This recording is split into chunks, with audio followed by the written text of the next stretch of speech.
Hello guys, कैसे हैं guys. सम्मान।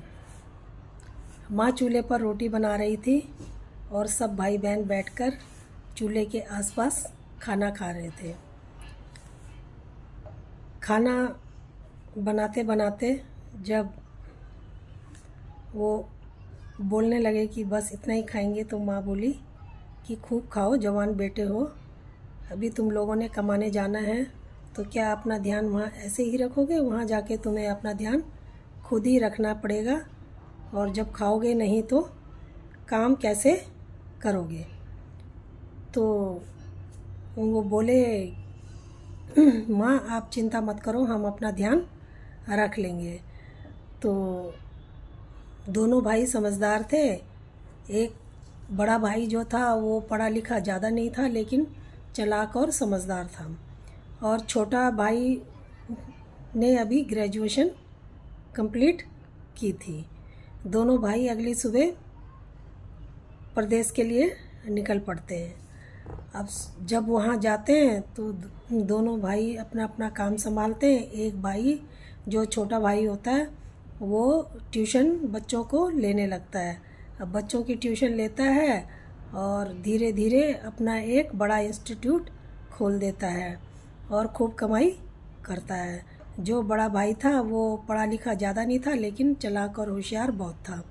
वो एक बिजली वाले के साथ में लगता है, वहाँ खूब काम सीखता है और बाद में बड़े बड़े ठेके बिजली के अपना ही ठेके खुद लेने लगता है और खूब कमाई करता है। कुछ सालों में दोनों भाई खूब कमाने लगते हैं। वो घर में अपने माँ बाप को दोनों भाई पैसे भेजा करते थे हर महीने।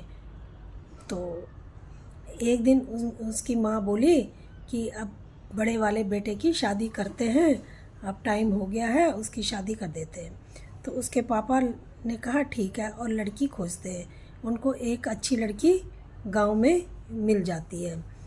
अब उस जब मिलती है तो वो बड़े वाले बेटे को फ़ोन लगाते हैं, बोलते हैं कि तेरे लिए लड़की ढूंढी है और तेरा रिश्ता हमने पक्का करा है। तो वो फ़ोन पे जवाब देता है, मना कर देता है कि नहीं, अभी मैंने शादी नहीं करनी। तो वो बड़े निराश होते हैं, अब क्या करें, और जो फ़ोन कर रहे हैं तो वो फ़ोन उठा नहीं रहा है।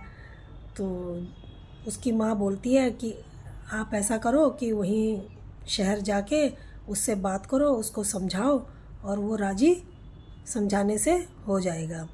अब उसके पापा कहते हैं कि ठीक है, पैसे तो हैं नहीं। उसकी माँ कहती है कि थोड़े बहुत पैसे मेरे पास हैं बचे हुए, टिकट के लिए आपके लिए वो हो जाएगा। तो उसकी माँ पैसे देती है उसके पापा को और वो शहर के लिए निकलते हैं। अपने बेटे के घर में पहुंचते हैं और देखते हैं तो बेटा जो है दारू के नशे में धुत होता है, और छोटा नहीं पीता, लेकिन बड़े वाले ने पिया होता है।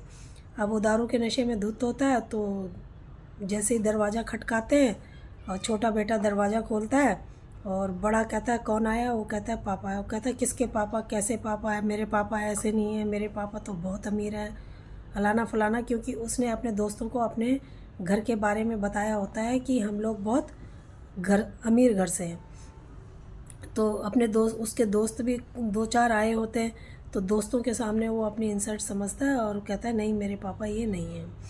तो वो जो छोटा होता है वो पापा को बड़ा अचंभा होता है सुन के। जो छोटा बेटा होता है वो पापा को अपने कमरे में ले जाता है और पापा को कहता है कि पापा अभी उसने कोई बात नहीं, पी रखी है, आप चलो मेरे साथ में, वो समझ जाएगा।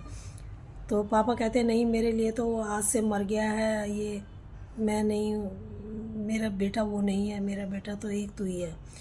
वो कहता है कि नहीं, कोई बात नहीं पापा, आप चलो तो सही मेरे साथ। अब वो पापा को दूसरे दिन घुमाने के लिए अपने साथ लेके जाता है और वहाँ अपनी शॉपिंग करता है, अपनी बहन के लिए, अपनी माँ के लिए कपड़े खरीदता है और गांव की तैयारी अपने पापा की करता है। तो दूसरे दिन जो बड़ा भाई होता है उसका नशा थोड़ा उतरता है, वो आता है अपने पापा से माफ़ी मांगता है, कहता है पापा मुझे माफ़ कर दो। तो उसके पापा कहते हैं नहीं, किसकी माफ़ी, कैसी माफ़ी, मैं तेरा पापा हूँ ही नहीं, तो मैं तेरे को माफ़ क्या करूँ। तो वो कहता नहीं, मेरे को माफ़ कर दो।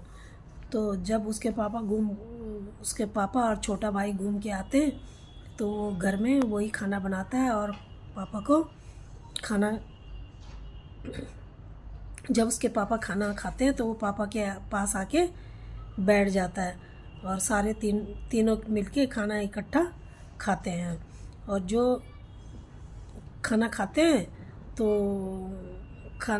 खाना खाते हुए भी वो अपने पापा से बार बार माफ़ी ही मांगे जा रहा था। उसके पापा उसको समझाते हैं और बताते हैं कि बेटा ये गलत आदतें छोड़ दो, और तेरे लिए हमने लड़की देखी है, बहुत अच्छी है।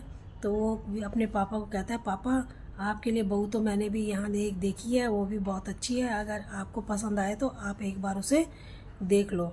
पापा बहुत गुस्सा होते हैं और कहते हैं कि तूने तो हमारी नाक कटवा दी, और तेरे लिए तो हमने गांव में जो लड़की देखी है उनको क्या जवाब देंगे, और ऐसे बोलने लगते हैं। वो कहते हैं कि नहीं, आप एक बार देखो तो सही। जब उसके पापा कहते हैं वो लड़की कहाँ रहती है, वो कहता है यहीं पास में ही रहती है। जब उसके पापा कहते हैं अच्छा ठीक है, वो सोच के कहते हैं कि ठीक है उससे मिलवाओ। तो जब वो लड़की से मिलते हैं उसके पापा, तो देखते हैं ये तो वही लड़की है जिससे हमने रिश्ता किया हुआ है। तो वो उसको देख के खूब खुश होते हैं और खुशी खुशी बेटे को कहते हैं कि ठीक है बेटा, हमने भी यही लड़की तो तुम तेरे लिए पसंद की थी और ये यहाँ आ गई, अब तूने यहाँ इसे पसंद कर लिया। तो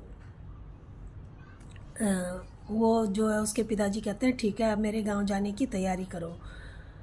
अब उनके पिताजी दोनों भाइयों के गांव जाते हैं और उनकी माँ को कहते हैं कि हमारे बेटे ने वहाँ लड़की पसंद की है, लेकिन लड़की वही है जो हमने यहाँ उसके लिए देखी थी। तो उसकी माँ भी खुश होती है और उसकी शादी की तैयारी शुरू करते हैं। पिता खूब खुश हो गए और खुशी खुशी से अपने बेटे की शादी उस लड़की से बड़े धूमधाम से करवाते हैं। तो दोस्तों, आपको ये स्टोरी कैसे लगी? अगर अच्छी लगी हो तो प्लीज़ लाइक और सब्सक्राइब ज़रूर करें। धन्यवाद।